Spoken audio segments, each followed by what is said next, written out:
El 27 de marzo del 2019, 17 personas cruzaron el último punto de comunicación conocido en la selva Lacandona de Chiapas. Llevaban equipos de geolocalización, radios satelitales, provisiones para 15 días y la certeza de que regresarían en una semana. 17 exploradores con experiencia, preparación física y conocimiento del terreno.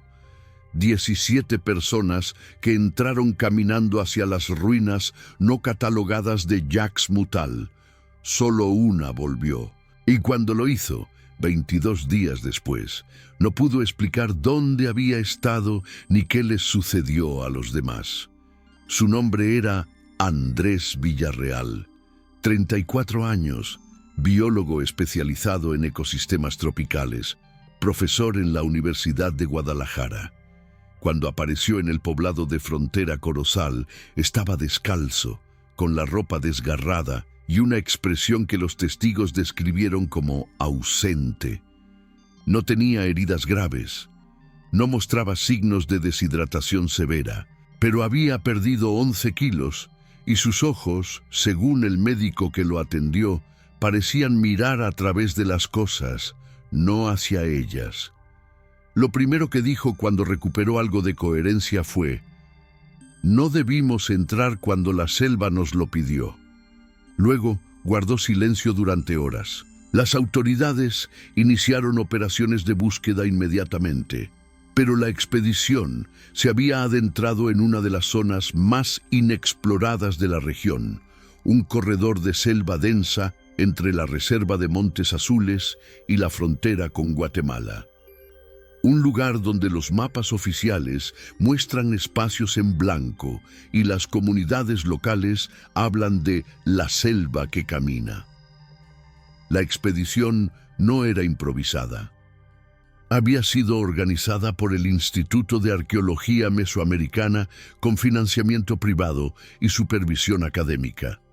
El objetivo era documentar un complejo de estructuras detectadas mediante tecnología LIDAR, ruinas que sugerían un asentamiento maya previamente desconocido. El equipo incluía arqueólogos, antropólogos, topógrafos, un médico, 2 guías locales y personal de apoyo logístico. Todos mayores de edad, todos con experiencia previa en campo, todos conscientes de los riesgos, pero confiados en sus protocolos de seguridad. Entre ellos estaba Carolina Mendoza, arqueóloga de 38 años, especializada en iconografía maya del período clásico tardío.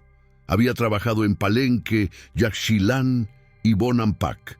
Sus colegas la describían como meticulosa, escéptica y apasionada por resolver enigmas históricos.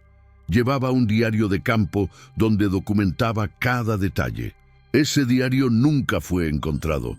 También estaba Roberto Ángeles, fotógrafo documentalista de 41 años, veterano de expediciones en la Amazonia, el Congo y Borneo.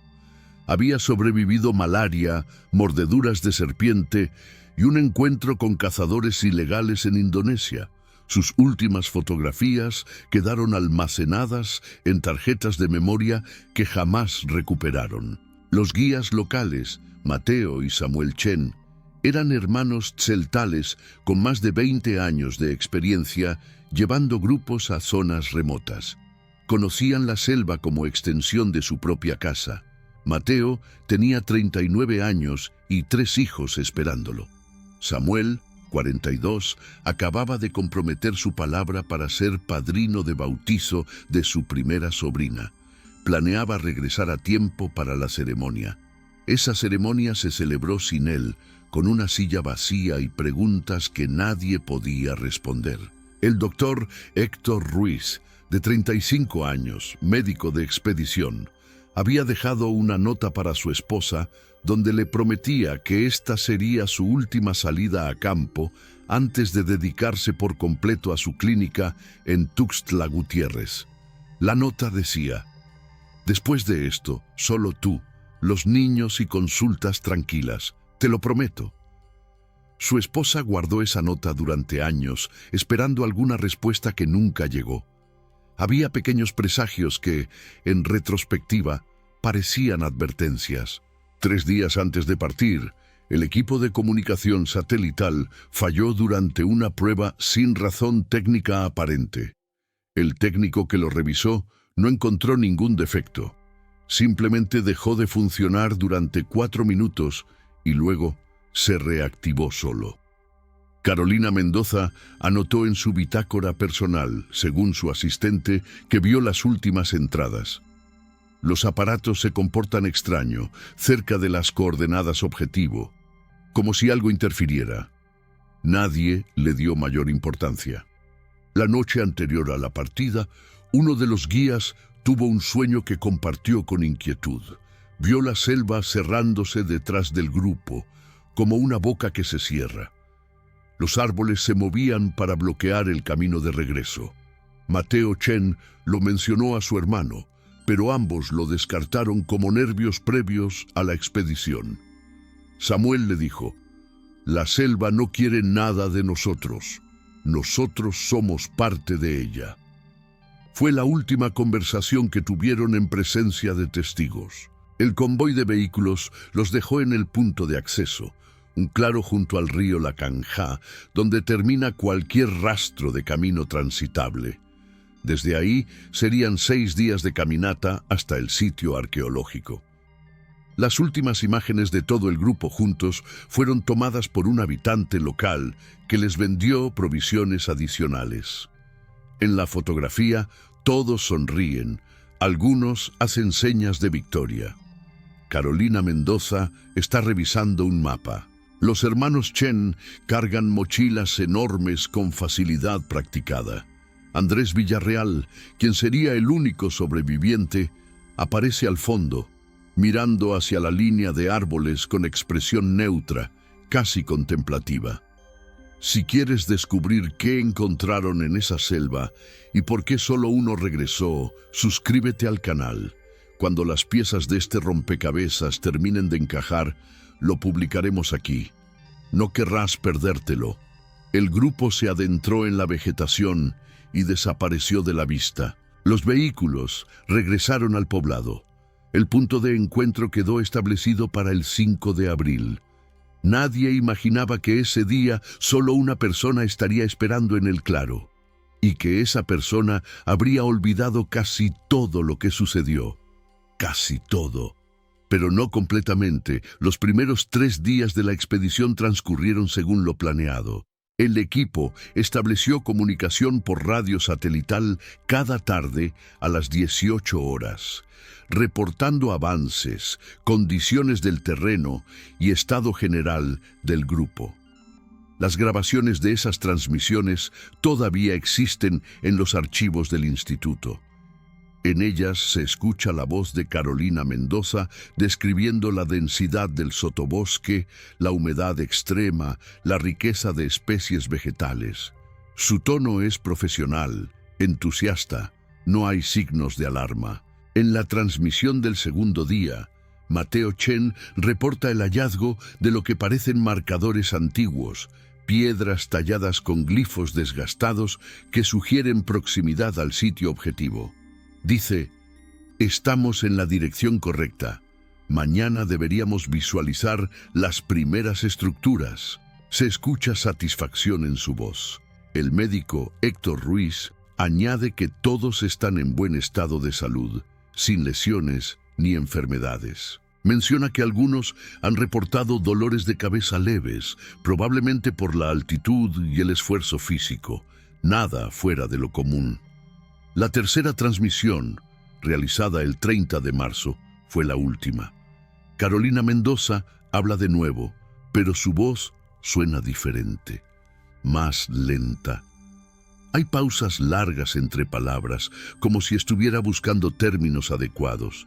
Dice: «Llegamos a las estructuras. Son más extensas de lo que anticipábamos. Hay configuraciones arquitectónicas que no reconozco. Vamos a establecer campamento base y comenzar documentación mañana». Luego añade algo extraño: La acústica aquí es peculiar.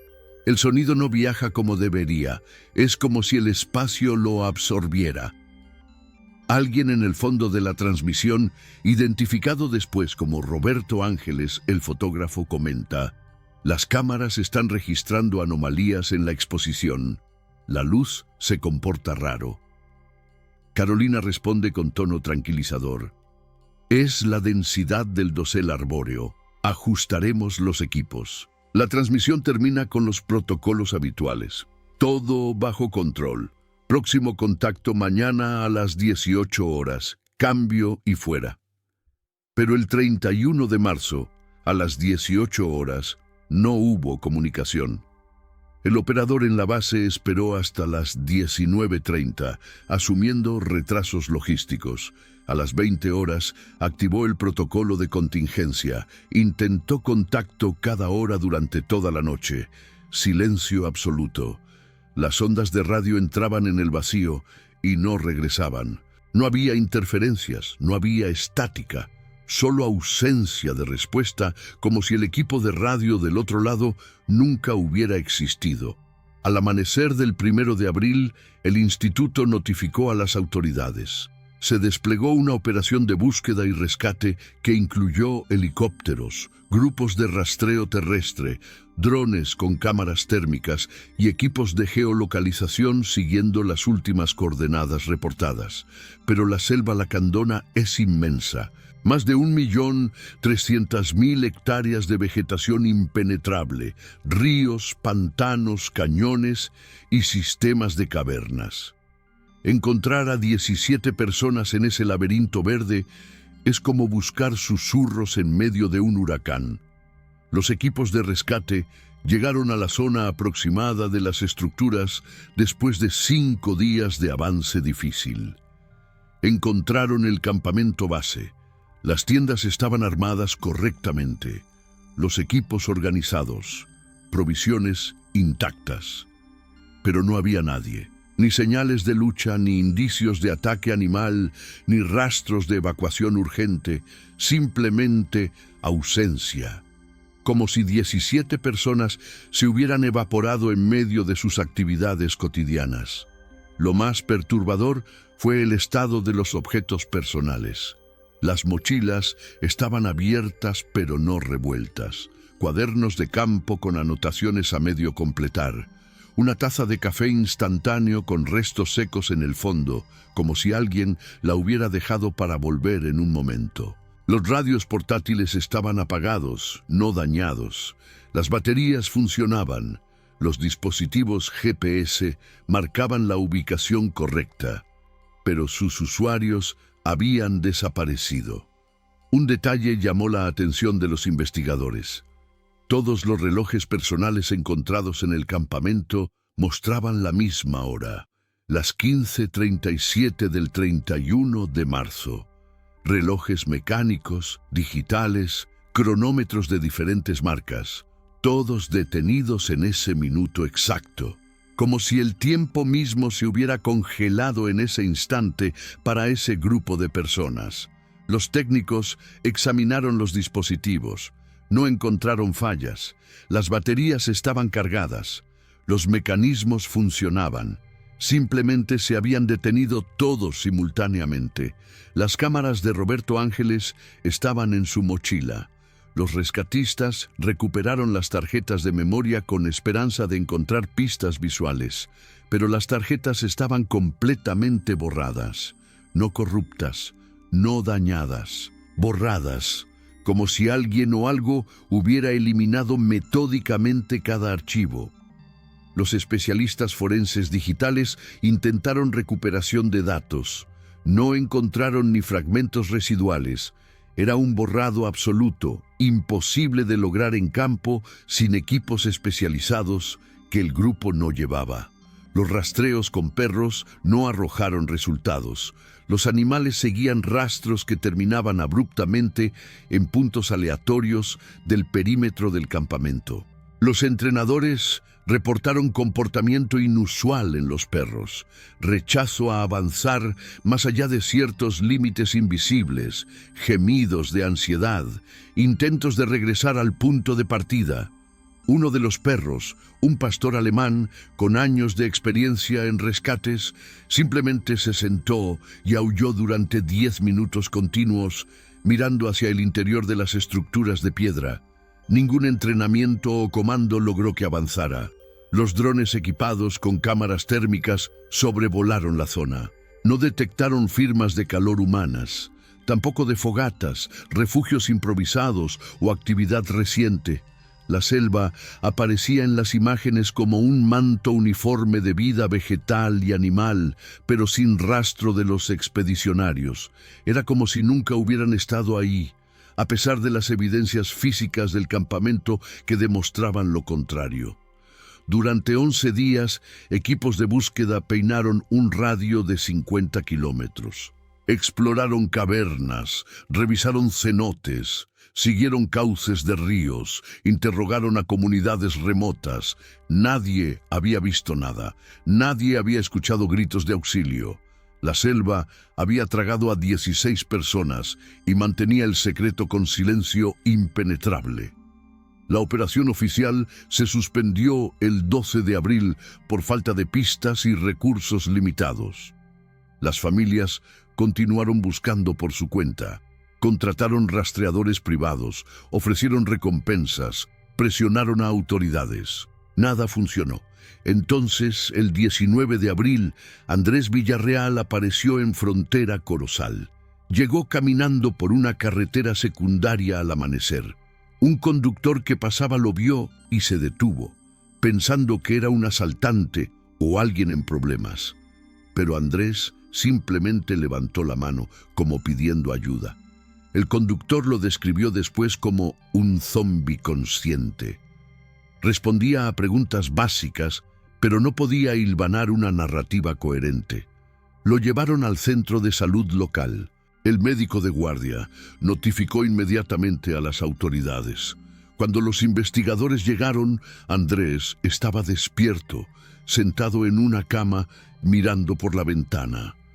Sus pies descalzos mostraban callosidades extremas, pero no las heridas que esperarías de alguien que caminó descalzo por la selva durante días. Sus ropas estaban sucias y rasgadas, pero no con el patrón típico de vegetación enganchada o caídas, más bien como si hubieran sido deliberadamente desgastadas. Le preguntaron dónde estaban los demás. Andrés tardó casi un minuto en responder. Finalmente dijo: se quedaron. Tenían que quedarse. Era su turno. Le preguntaron qué significaba eso. Él negó con la cabeza, como si él mismo no comprendiera lo que había dicho. No lo sé. No debería saber eso. No debería recordar nada. Le preguntaron cómo había salido. Él miró sus manos. Caminé, o algo me trajo caminando. No es lo mismo. No soy completamente yo. Las siguientes horas fueron sesiones de interrogatorio que generaron más confusión que claridad. Andrés podía recordar los primeros 3 días con nitidez. Describía conversaciones, comidas, detalles del paisaje. Pero a partir del momento en que llegaron a las estructuras, su memoria se fragmentaba. Hablaba de entrar en los espacios entre las piedras, de escuchar voces que venían del suelo, de ver a Carolina escribiendo cosas que no eran palabras. Mencionaba que el tiempo se comportaba de manera extraña. Desayunábamos y de repente era de noche, pero no habíamos hecho nada en el medio, solo tiempo perdido, como si alguien cortara pedazos de nuestras horas. Decía que los demás lo notaban también, que hablaban de ello con inquietud creciente, pero que cada vez que intentaban documentarlo o discutirlo seriamente, olvidaban qué querían decir. Lo más perturbador era su insistencia en que algo en las estructuras los reconoció. No nos encontró, nos reconoció, como si hubiéramos estado ahí antes, como si siempre hubiéramos estado yendo hacia ahí. Los investigadores le preguntaron si era una metáfora. Andrés los miró con expresión vacía. Ojalá lo fuera, pero no. Algo nos estaba esperando. Y cuando llegamos, supimos que habíamos llegado tarde, o demasiado temprano, o exactamente a tiempo. Las tres cosas eran ciertas. Los exámenes médicos revelaron anomalías desconcertantes. Su reloj biológico sugería que había estado sin comer durante aproximadamente 4 días, coherente con su pérdida de peso. Pero él insistía en que habían pasado semanas desde que salió del campamento. Su piel mostraba exposición solar mínima, a pesar de haber estado en la selva. Sus niveles de hidratación eran normales, incompatibles con alguien perdido en ambiente tropical, sin acceso regular a agua potable. Pero lo más extraño fue el análisis de suelo en sus pies y ropa. Contenía esporas de hongos y polen de plantas que no existen en la región de Chiapas. El botánico forense que revisó las muestras quedó perplejo. Algunas especies coincidían con flora de la península de Yucatán, a más de 400 kilómetros de distancia. Otras no coincidían con ninguna base de datos conocida. Como si Andrés hubiera caminado a través de ecosistemas imposibles o que ya no existen. La investigación oficial se convirtió en un laberinto de contradicciones. El Instituto de Arqueología Mesoamericana contrató especialistas independientes para analizar cada aspecto del caso. Geólogos examinaron las estructuras donde desaparecieron. Psicólogos evaluaron a Andrés en busca de trauma o disociación. Expertos en comunicaciones revisaron los equipos satelitales. Antropólogos consultaron con comunidades mayas sobre leyendas locales. Cada línea de investigación producía más preguntas que respuestas. Los geólogos confirmaron que las estructuras de Yaxmutal eran genuinas, construidas probablemente entre los años 600 y 800 de nuestra era. Pero encontraron algo que no esperaban. Las piedras mostraban patrones de desgaste inconsistentes. Algunas secciones parecían tener 1400 años, otras apenas décadas. Y en ciertos puntos, el análisis de degradación mineral sugería edades imposibles, como si las rocas hubieran existido y dejado de existir múltiples veces. Uno de los geólogos, una especialista en datación radiométrica, escribió en su informe: «Los resultados no tienen sentido dentro de nuestros marcos temporales. Es como si estas estructuras existieran en múltiples líneas de tiempo simultáneamente. No puedo explicarlo científicamente sin cuestionar las bases de la cronología geológica». Su informe fue archivado como no concluyente, y ella dejó de participar en el proyecto citando razones personales. Los psicólogos que evaluaron a Andrés diagnosticaron estrés postraumático severo, pero con características atípicas. No mostraba los patrones comunes de trauma, pesadillas recurrentes, evitación de estímulos relacionados, hipervigilancia. En cambio, experimentaba lo que describían como disociación temporal. Perdía noción de la hora con facilidad. A veces hablaba de eventos futuros como si ya hubieran ocurrido. Otras veces no recordaba conversaciones que acababa de tener. Durante una sesión, el psicólogo le mostró fotografías de los miembros desaparecidos del equipo.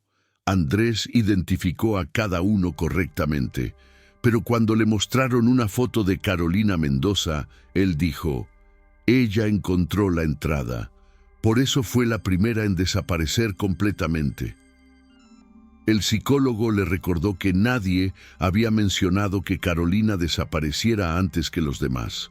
Andrés pareció confundido. ¿No? Entonces tal vez todavía no sucede. O ya sucedió hace mucho. No sé cuándo estoy recordando. Un neuropsicólogo realizó estudios de neuroimagen. El escáner cerebral de Andrés mostró actividad inusual en el hipocampo, la región asociada con memoria y navegación espacial. Pero más extraño aún, Ciertas áreas de su cerebro que normalmente están activas durante el sueño REM mostraban activación constante, incluso cuando estaba despierto, como si su cerebro no pudiera distinguir completamente entre estados de conciencia. Los especialistas en comunicaciones no pudieron explicar el silencio de radio. Revisaron los satélites. Funcionaban correctamente. Analizaron las condiciones atmosféricas de esos días. Nada anormal. Testearon los equipos recuperados del campamento.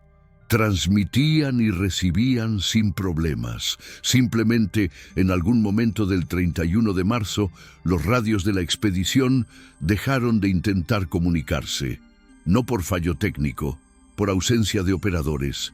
Pero algo más emergió de ese análisis. Un técnico, revisando grabaciones de fondo de las frecuencias satelitales, encontró algo que inicialmente descartó como interferencia. Pero cuando procesó el audio digitalmente, descubrió que no era ruido aleatorio.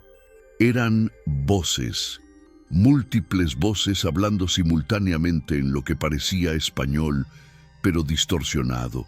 El equipo de análisis forense de audio intentó aislar palabras individuales. Lograron extraer fragmentos. Una voz que podría ser la de Mateo Chen, diciendo, «No podemos salir por donde entramos». Otra voz, posiblemente Roberto Ángeles. «Las cámaras ven cosas que nosotros no vemos». Y una tercera voz, identificada con alta probabilidad como Carolina Mendoza. Los glifos no son historia, son instrucciones.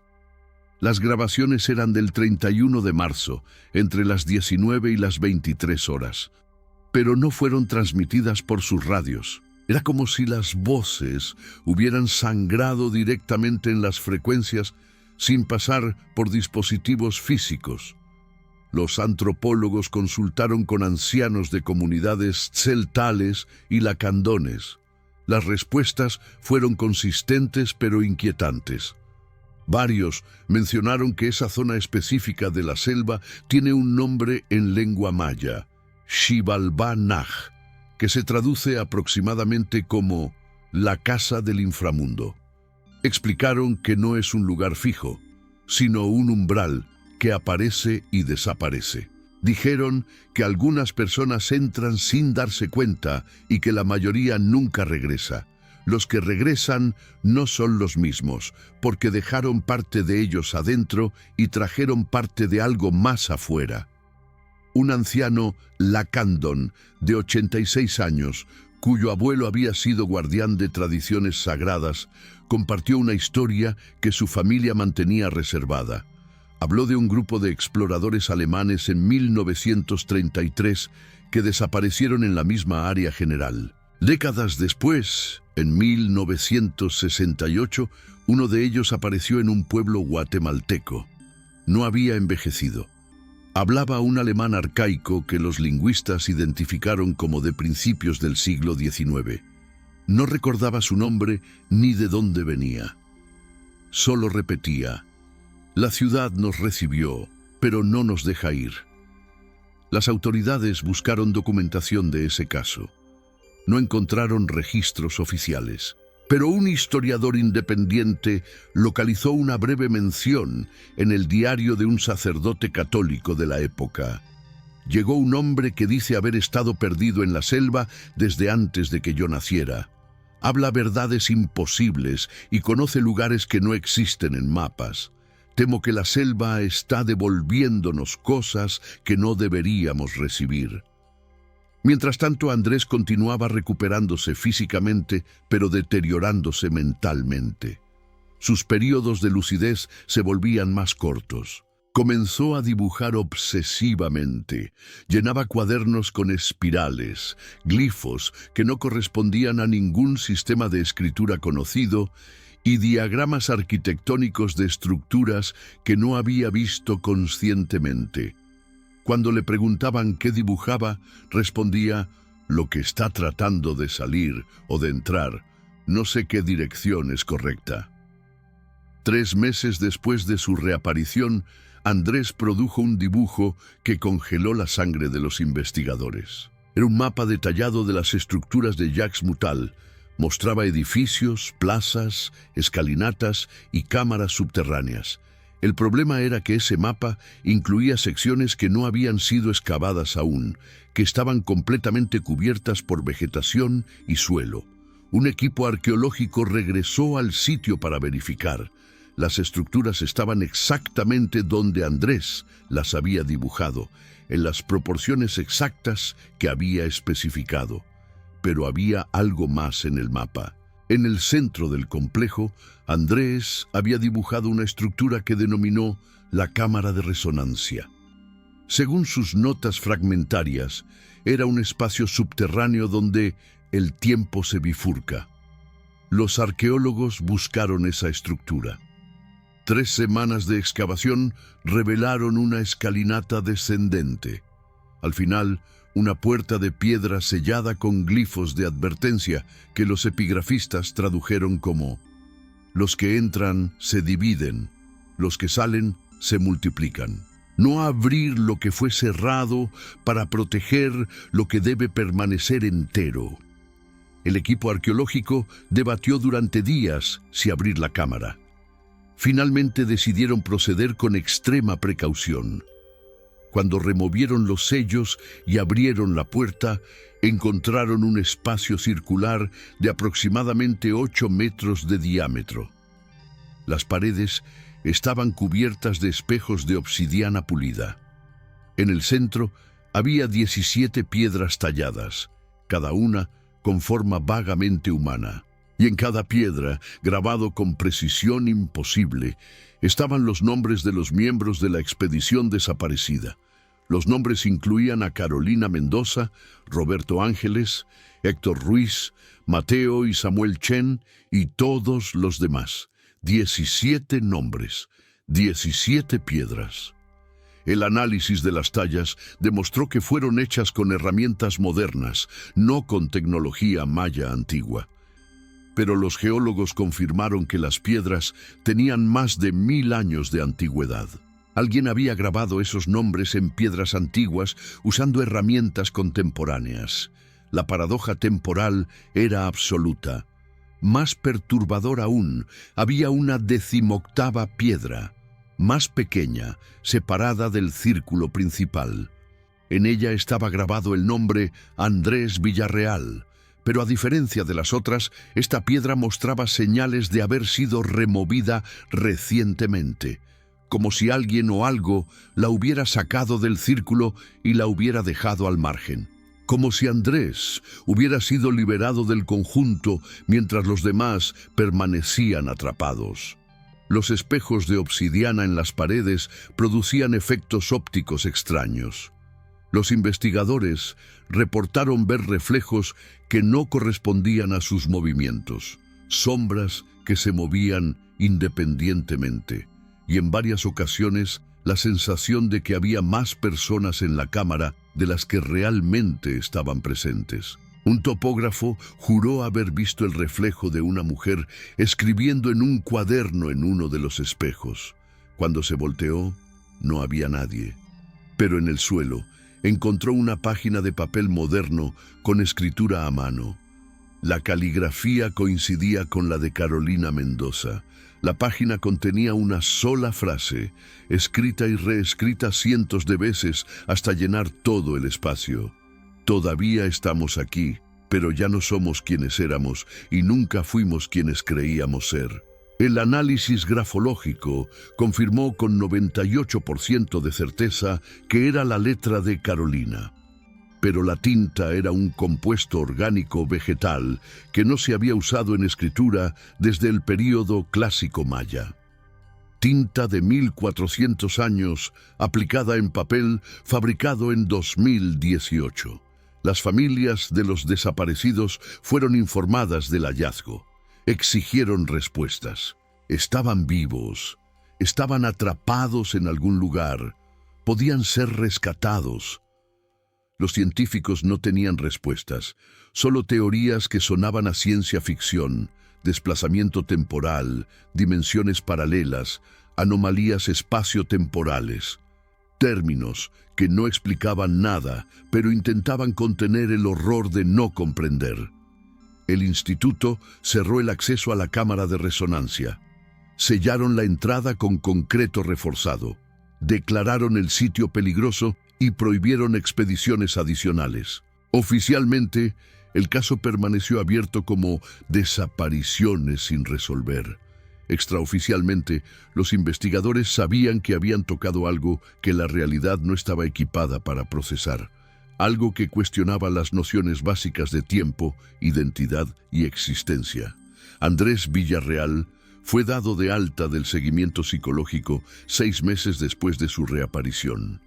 Los médicos concluyeron que había alcanzado un equilibrio funcional. Todavía experimentaba episodios de disociación, pero había aprendido a manejarlos. Regresó a su vida, aunque regresar no era exactamente el término correcto.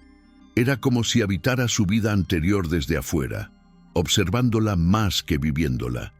Intentó retomar sus clases en la universidad, pero durante una conferencia sobre ecosistemas de selva tropical, se detuvo en medio de una frase. Los estudiantes esperaron. Andrés miraba hacia la ventana con expresión ausente. Después de 2 minutos de silencio dijo: «Perdonen, por un momento estuve en 2 lugares simultáneamente. Es difícil explicar cuál era real». Renunció a su puesto esa misma semana. Se mudó a una cabaña remota en las afueras de San Cristóbal de las Casas. Vivía solo, evitaba contacto social, pasaba los días escribiendo y dibujando. Cuando antiguos colegas lo visitaban, lo encontraban rodeado de mapas, fotografías de las estructuras de Jacques Mutal y cuadernos llenos de cálculos que mezclaban ecuaciones matemáticas con símbolos mayas. Les decía que estaba tratando de encontrar el momento exacto en que dejé de ser yo para convertirme en el mensajero. Una noche de noviembre de 2019, 8 meses después de la expedición, Andrés llamó al investigador principal del caso. Le dijo: «Necesito que entienda algo. Yo no escapé. Fui enviado de regreso. Hay una diferencia crucial». El investigador le preguntó qué quería decir. Andrés respondió: «Soy la puerta, siempre lo fui. Por eso me dejaron ir, porque necesitan que alguien mantenga el camino abierto desde este lado».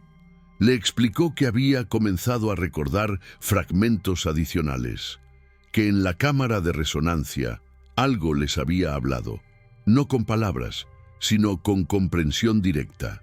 Les había mostrado que el tiempo no es lineal, que cada momento existe simultáneamente, que ellos habían sido elegidos no por casualidad, sino por resonancia. Sus frecuencias personales, sus historias de vida, sus decisiones, todo había convergido para llevarlos exactamente a ese lugar en ese momento. Carolina había comprendido primero. Según los recuerdos fragmentados de Andrés, ella había encontrado un glifo que no era solo símbolo, sino llave. Al tocarlo, había visto todas las versiones de sí misma. La niña que decidió estudiar arqueología, la estudiante que eligió especializarse en cultura maya, la profesional que aceptó unirse a esta expedición. Todas eran puntos en una línea que siempre había llevado hacia ese momento, y al ver eso, había comprendido que no podía salir porque nunca había realmente entrado. Siempre había estado allí, esperándose a sí misma. Los demás experimentaron revelaciones similares. Roberto descubrió que todas las fotografías que había tomado en su vida eran preparación para capturar una imagen que no podía ser vista con ojos humanos. Héctor entendió que su papel como sanador no era físico, sino existencial. Debía ayudar a otros a aceptar su disolución temporal. Los hermanos Chen vieron que su conocimiento de la selva no era aprendido, sino recordado de vidas que no habían vivido, pero que de alguna manera eran suyas.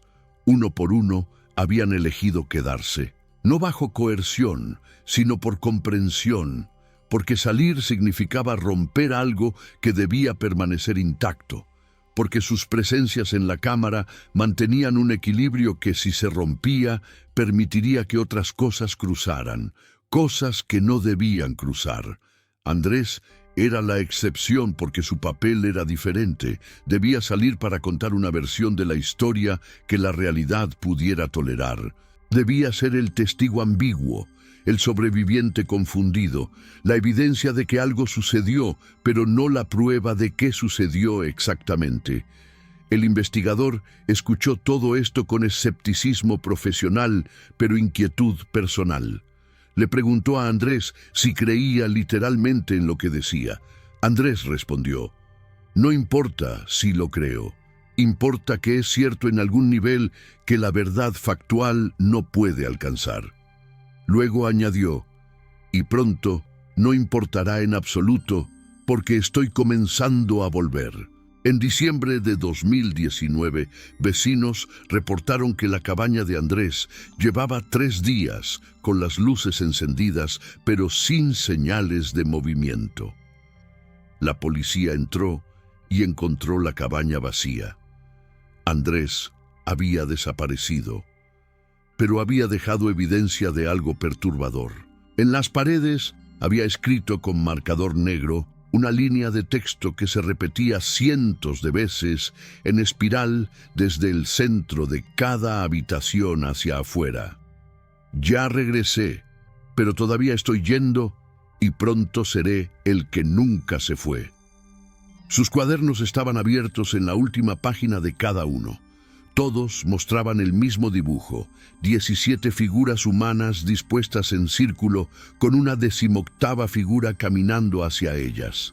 Debajo había escrito: «El ciclo se completa. El testigo regresa al testimonio. La puerta se cierra desde dentro». Una semana después, un grupo de excursionistas reportó haber visto a un hombre que coincidía con la descripción de Andrés, caminando hacia la selva lacandona cerca del punto de acceso original de la expedición. Cuando intentaron acercarse, el hombre se detuvo, se volvió hacia ellos y les dijo: «Si me siguen, ustedes también tendrán que quedarse. La selva necesita nuevas voces para su coro». Luego continuó caminando y desapareció entre los árboles. Las autoridades organizaron una búsqueda breve y simbólica. No encontraron rastros. Andrés Villarreal fue declarado oficialmente desaparecido el 30 de diciembre de 2019. Su caso fue archivado junto con el de los 17 expedicionarios originales. 18 personas que entraron a la selva en diferentes momentos, pero que, según cierta perspectiva imposible de verificar, entraron al mismo tiempo en el mismo lugar que existe fuera del tiempo y del lugar. El sitio arqueológico de Yaxmutal permaneció sellado, pero en 2022, un equipo de mantenimiento que verificaba la integridad de los sellos de concreto reportó sonidos provenientes del interior. Describieron como voces hablando simultáneamente en idiomas que no reconocemos, pero que de alguna manera entendemos que están pidiendo algo. El instituto reforzó los sellos y prohibió cualquier visita adicional. Sin embargo, existen reportes no oficiales de eventos extraños en la región circundante, excursionistas que entran a ciertas zonas y pierden tiempo sin darse cuenta. Grupos de exploradores que reportan haber visto estructuras que no aparecen en mapas. Personas que regresan de la selva hablando de lugares que se mueven y tiempos que se superponen. Las familias de los desaparecidos nunca recibieron cierre. Algunos creen que sus seres queridos murieron en algún accidente que nunca se documentó. Otros mantienen esperanza de que están vivos en algún lugar, tal vez amnésicos, tal vez cautivos. Y unos pocos, los que leyeron los informes completos y vieron las evidencias imposibles, aceptaron una verdad más extraña, que sus familiares están simultáneamente perdidos y encontrados, ausentes y presentes, en un estado que nuestra comprensión del tiempo no puede procesar. Lo que es innegable es que 18 personas entraron a un lugar donde las reglas de la realidad no se aplican de manera convencional. 17 quedaron atrapadas en alguna forma de existencia perpetua dentro de estructuras que funcionan como anclas temporales. Una salió para contar una versión de la historia. Y luego esa única persona regresó, completando un ciclo que tal vez nunca tuvo principio y no tendrá fin. Si esto te inquieta, si sientes que hay algo en esta historia que resuena contigo de manera incómoda, comparte este video. Comenta qué teorías tienes. Lee like si crees que merece ser investigado más profundamente, porque mientras esta historia permanezca conocida, mientras mantengamos viva la memoria de lo que sucedió, tal vez eso los mantenga a ellos anclados en alguna forma de existencia que podemos reconocer. O tal vez estamos haciendo exactamente lo que necesitan que hagamos, mantener el camino abierto.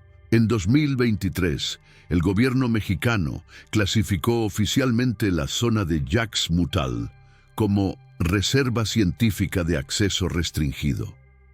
No por razones ecológicas o arqueológicas oficiales, sino porque continúan recibiendo reportes de desapariciones en el área, pequeños grupos, excursionistas individuales, investigadores independientes, entran y algunos no regresan. Los que regresan traen historias inconsistentes, memoria fragmentada y una certeza compartida, que algo en esa selva está vivo de una manera que la vida no debería estar viva. Hace 3 meses, en septiembre de 2025, una cámara de seguridad en frontera Corozal capturó imágenes de un grupo de personas caminando por la carretera principal de madrugada. 17 personas. Cuando las autoridades revisaron el video, reconocieron las caras. Eran los miembros de la expedición desaparecida. No habían envejecido. Caminaban en silencio perfecto, como procesión. Cuando un coche se acercó, simplemente dejaron de existir. No corrieron, no se escondieron. Se volvieron transparentes y desaparecieron como humo disipándose. El video fue analizado por especialistas. No encontraron evidencia de manipulación digital. No era un hoax, pero tampoco tenía explicación.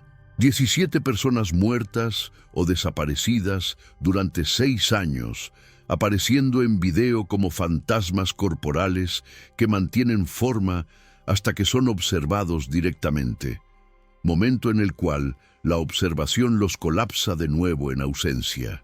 Algunos investigadores creen que esto confirma la teoría de que están atrapados en un estado cuántico existencial, siendo y no siendo simultáneamente, manifestándose cuando las condiciones son correctas, pero incapaces de mantener presencia en nuestra línea temporal.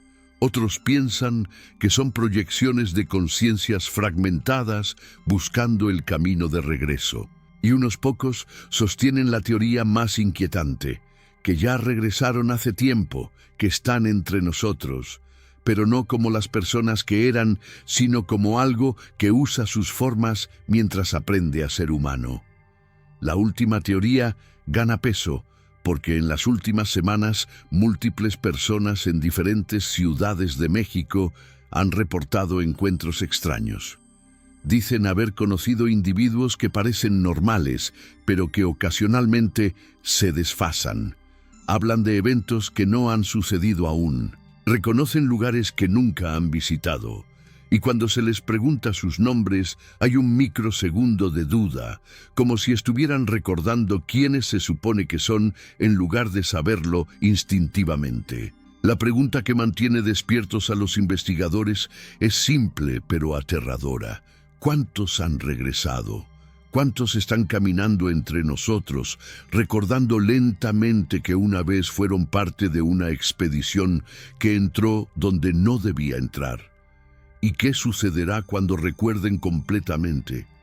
volverán a desaparecer, llevándose consigo a aquellos que han conocido mientras reaprendían a ser humanos. La selva lacandona sigue creciendo.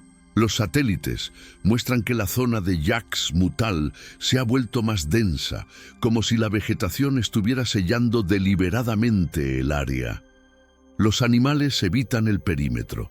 Los pájaros no cantan sobre esas coordenadas. Es como si la naturaleza misma reconociera que ese lugar no le pertenece completamente al mundo natural. Y en las comunidades cercanas, los ancianos ya no hablan de la selva que camina. Ahora hablan de la selva que recuerda. Dicen que ha comenzado a soñar con las personas que ha tomado, que esos sueños se filtran hacia afuera, que cualquiera que pase demasiado tiempo cerca puede comenzar a tener sueños que no son suyos. Sueños de caminar hacia estructuras de piedra. Sueños de entrar en cámaras llenas de espejos. Sueños de comprender algo que borra quién eres para reemplazarte con algo que siempre estuviste destinado a ser. Si has soñado con selvas que no reconoces, con estructuras cubiertas de símbolos que no puedes leer, pero que de alguna manera entiendes, con voces que te llaman por un nombre que no es tuyo, pero que sientes correcto, tal vez deberías preguntarte, ¿es solo un sueño? ¿O es una memoria de algo que aún no te ha sucedido, pero que ya está sucediéndote en algún pliegue del tiempo, donde todas las versiones de ti existen simultáneamente? Los expedicionarios de Yax Mutal entraron a la selva buscando conocimiento del pasado. Encontraron algo que existe fuera del pasado y del presente, algo que no distingue entre recordar y experimentar, entre ser y haber sido, algo que ahora sabe que existes porque has escuchado esta historia. Y en algún lugar entre las ondas cerebrales que procesaron estas palabras y la conciencia que les dio significado, una pequeña parte de ti acaba de resonar con las mismas frecuencias que llevaron a 18 personas hacia un destino que aún están viviendo. La expedición nunca terminó. Solo expandió su definición de quién está participando en ella. Y tal vez, en algún momento que no puedes ubicar con precisión, pero que sientes que ya sucedió, tú también entraste a esa selva. Solo que todavía no te has dado cuenta. Todavía crees que estás aquí, escuchando una historia sobre otras personas. Pero las historias no funcionan así en lugares donde el tiempo se bifurca. Allí, las historias son invitaciones. Y al escuchar hasta el final, acabas de RSVP a algo que no puedes declinar. La selva lacandona espera. Siempre ha estado esperando. Y ahora sabe tu nombre.